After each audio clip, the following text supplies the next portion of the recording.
अस्सलाम वालेकुम नाज़रीन, चलेंगे जर्मनी। इरफान अहमद खान साहब हमारे साथ तो हो गए। खान साहब अस्सलाम वालेकुम। इस्लाम। खान साहब, ये इमरान खान के साथ मुलाकात कभी बंद हो जाती है, सिक्योरिटी का मसला है, क्या देख रही है, ये क्या चाहती है? इमरान खान को कह रहे कि रास्ते से हटाने का प्रोग्राम बन चुका है, अलीमा खान ने भी ये बताया। नहीं, ऐसा तो किसी को नहीं हटाया जा सकता। जुल्फकार भी भुट्टो को हटा लिया उन्होंने जिंदगी के अंदर, आज तक उसी तरह सिंध में तो उसी तरह पॉपुलर है, पाकिस्तान के अंदर भी उसका नाम तो है जिंदा। ऐसे तो नहीं हटाया जाता, ये समझ उनको भी है। मकसद मकसद तो उसको तंग करना है। उसने जो गलती की, IMF को खत लिखा, ड्राफ्ट करवाया, उसको सजा देनी, उसको रियलाइज करवाना है कि तूने गलती की है। इसलिए उनको उसके ऊपर पाबंदी लगा दी है। हुकूमत को एक बहाना हाथ आ गया। देखें, जब किसी के खिलाफ हुकूमत हो जाती है ना, तो फिर हीले बहाने ढूंढती है किसी न किसी तरीके से उसको तंग करने के, उसको पकड़ने के कि भाई उसको हम अंडर प्रेशर लेके आए। तो ये भी यही वाक्य है कि उसने खत लिखा, तो उसके लिए ये 2-4 दिन उसको तंग करेंगे कि भाई आपको इसको बुनियाद बना के कि जी आपने हुकूमत के खिलाफ या मुल्क के खिलाफ बातें दूसरों से की है, तो इसलिए हम आपसे मुलाकात हुई। ये खत जो है लीक आउट इसी तरह हुआ, अगर कोई मुलाकाती गया होगा, उसको उसने ड्राफ्ट कराया या उसने उसको दिया होगा लिख के, तो बहरहाल उसी बुनियाद पे इसको तंग करने की वाली बात है। लेकिन इस सबको ऐसा ज्यादा असर चलेगा नहीं, या ये कोई ऐसा हल है नहीं। हुकूमत भी समझती है इस बात को कि ये कोई मुस्तकिल ऐसा इल्जाम नहीं है जिस पे वो उसको पकड़ धकड़ कर लेंगे। तो मकसद तंग करना है उसको। और हो सकता है कि इस्टेब्लिशमेंट ही ये करवा रही हो हुकूमत से। खान साहब, वजीर आजम की प्रोटोकॉल, चलो वजीर आजम को तो हुई, अब नवाज शरीफ को भी दी जाएगी, वो किस हिसाब से? देखें, ये हमेशा से हमारे साथ एक मुसीबत है, जो प्रोटोकॉल का जो मसला है। ये जो ऊपर के 3-4 सियासी खानदान है, उनके तमाम अफराद को प्रोटोकॉल दी जाती है। जरदारी साहब सदर थे, नहीं थे, तब भी उनके बच्चों को, सबको सिंध के अंदर जब वो जहां भी ट्रैवल करते हैं पूरे प्रोटोकॉल के साथ करते हैं। यही इधर हाल रहा है पंजाब के अंदर शरीफ फैमिली का, कि ये हुकूमत में है या नहीं है, कोई ना कोई लिंक इनका मौजूद रहता है हुकूमत के अंदर, इसलिए ये प्रोटोकॉल के साथ ही ट्रैवल करते हैं। और ये प्रोटोकॉल की लानत से जब तक पाकिस्तान की जान नहीं छूटेगी, ये हुकूमती अखराजात जो है वो एक तरफ तो ये कहते हैं हमने कम करने हैं, लेकिन दूसरी तरफ इन बातों के ऊपर बहुत ज्यादा प्रोटोकॉल खर्च के ऊपर रुपया जो है वो खर्च होता है। 10-10, 12 गाड़ियां जब चलती हैं, उनका पेट्रोल है, सिक्योरिटी के लोग जो है उनकी तनख्वाहें हैं। एक अच्छा खासा पंजाब पुलिस या सूबाई पुलिस जो होती है, उनका अच्छा खासा हुजम जो है वो सिर्फ इस काम को उभरता है। लिखने वाले तो ये भी लिखते हैं कि 20% पुलिस जो है वो सिर्फ ड्यूटियां देने पे ही होती है, सिक्योरिटी की, घरों के ऊपर, रस्तों में, और क्या नाम इसका, ये प्रोटोकॉल के साथ चलने के अंदर। तो ये एक लानत है जिससे हमारी जान नहीं छूट। जब तक ये लोग जो इस वक्त सियासी ढांचा है, इस वक्त जो सियासी लीडरशिप है, ये जब तक कायम है, उस वक्त तक इसे जान नहीं छोड़ सकती। कोई ऐसा बंदा नया पैदा हो जाए जिसने आम आदमी लेवल का, तो मुश्किल जान छूट जाए। जो इमरान खान साहब ने भी प्रोटोकॉल के मामले में कोई किसी किस्म की, जिसे कहते हैं, बेहतरी लाने की कोशिश नहीं की।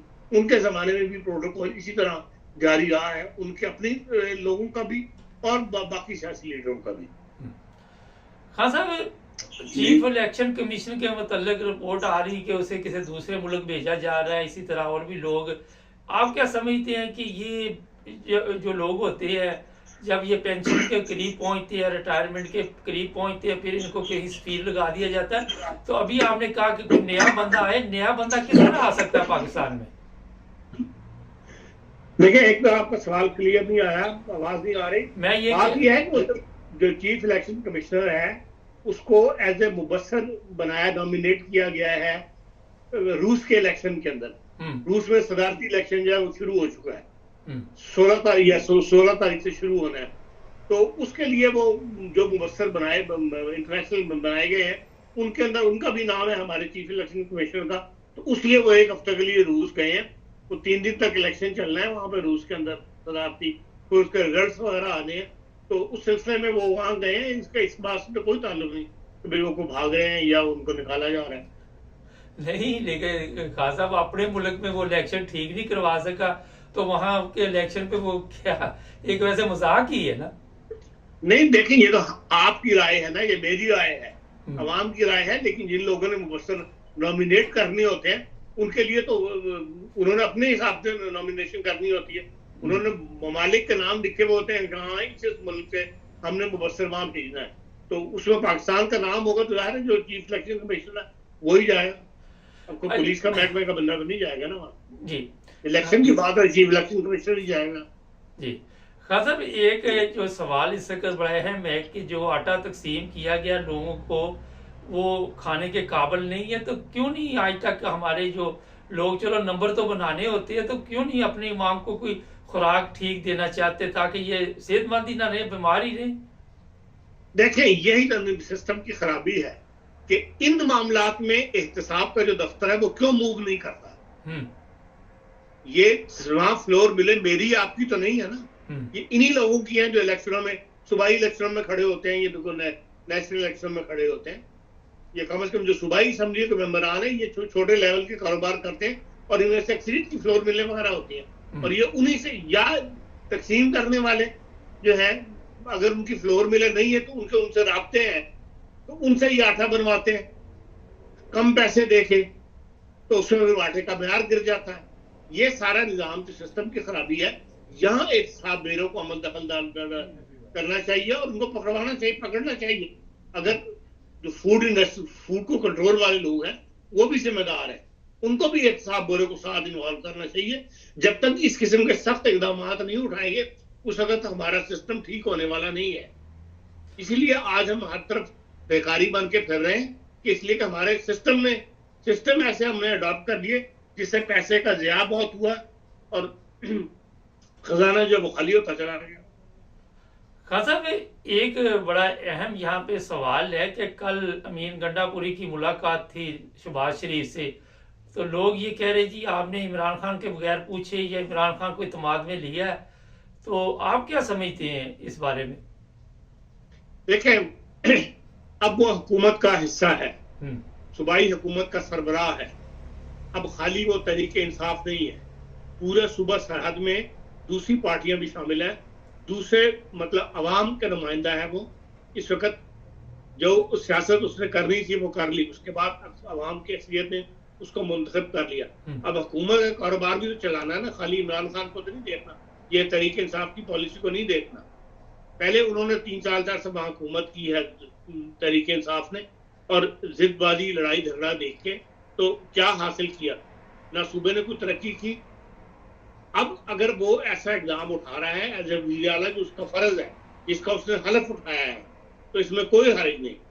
और अगर वो इस मुलाकात के जरिए वज़ीर आज़म से जो रुके हुए पैसे हैं, जो सूबा सरहद को मरकज ने पैसे देने हैं बकौल उनके, वो अगर उसको मिल जाते हैं तो वो सूबे की तरक्की पे, अवाम की तरक्की पे खर्च होंगे।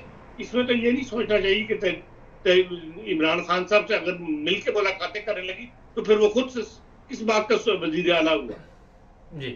वज़ीर आला एक पावरफुल वो है, फिर उसने एक हलफ उठाया हुआ, उसको लेकर उसने चलना है, ना कि उसने पार्टी के सरबराह को देख के चलना है।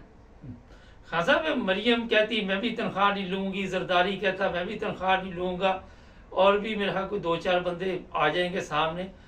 आप क्या समझते हैं कि जो दूसरे खर्चात उसकी तरफ तवज्जो नहीं दी जा रही? जरदारी साहब ने अपनी बेटी को भी कहा कि जी इसे प्रोटोकॉल दी जाए, ये खतून अव्वल है, तो आप के ख्याल में इससे कुछ तब्दीली आएगी?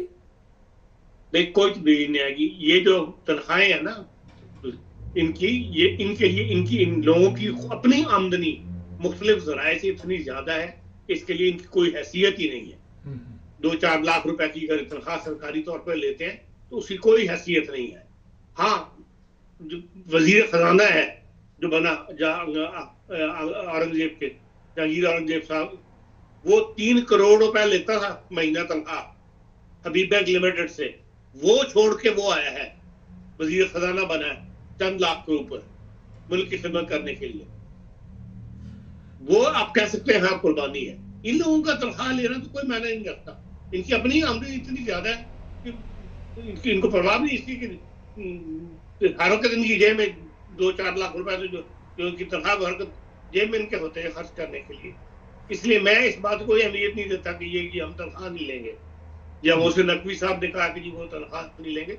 ये सिर्फ एक ढोंग है, इससे ज्यादा ऐसी कोई वो मैं इसको अहमियत नहीं देता। हाँ सर, मोहसिन अव्वल नकवी बेसिक चीज ये है कि ये अखराजात कम करें, जो जो हुकूमती अखराजात है वो कम होने चाहिए। ये प्रोटोकॉल पे इतना पैसा खर्च होता है, ये कम होना चाहिए। फिर जो नवाजते हैं ये लोगों को, वो तरीकेकार जो है वो बंद होना चाहिए। अभी आप सुन के हैरान हो जाएंगे, अभी जो 2 दिन पहले कॉन्फ्रेंस हुई है, टेक्सटाइल सेक्टर इसमें सबसे ज्यादा मुतासर रो रहा है। उन्होंने नेशनल कॉन्फ्रेंस की है, वहां पे सारे 365 अरब रुपया हुकूमत पाकिस्तान ने इन टेक्सटाइल लोगों का देना है, टेक्सटाइल मिल मालिकों का 365 अरब, छोटी रकम नहीं है। कहां से वो अपनी इंडस्ट्री को मॉडर्नाइज करें, कैसे वो नया से नया, जाहिर पैसा खर्च होता है दुनिया का मुकाबला करने के लिए।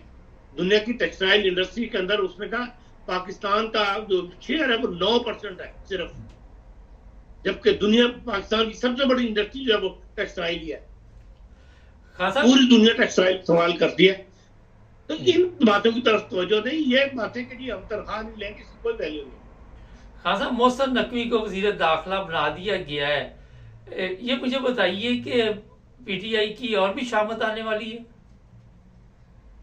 नहीं, इसका पीटीआई की शामत से कोई ताल्लुक नहीं है, लेकिन मोहसिन नकवी साहब जिस तरीक के मतलब जिस तबीयत के मालिक है, उससे मैं नहीं समझता कि वो कामयाब वजीर दाखिला होंगे। आपको पता है कि पाकिस्तान की 5 पुलिसों से वास्ता पड़ता है वजीर दाखिला का, उनको कंट्रोल करना होता है, उनकी बात सुननी होती है, वहां तो बड़ा स्ट्रॉन्ग आदमी चाहिए होता है। मोहसिन नकवी साहब तो बड़े जिसे कहना चाहिए मट्ठे मिजाज के आदमी हैं।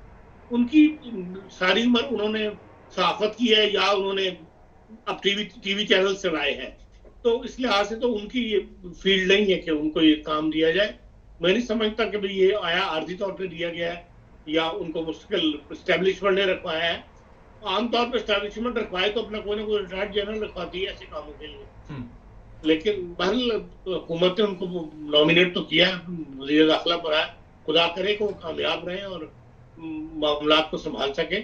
और वैसे वो शिया खानदान से हैं जानकी, और ज्यादातर शिया मतलब को सपोर्ट करने वाली फैमिली में से है खुद भी।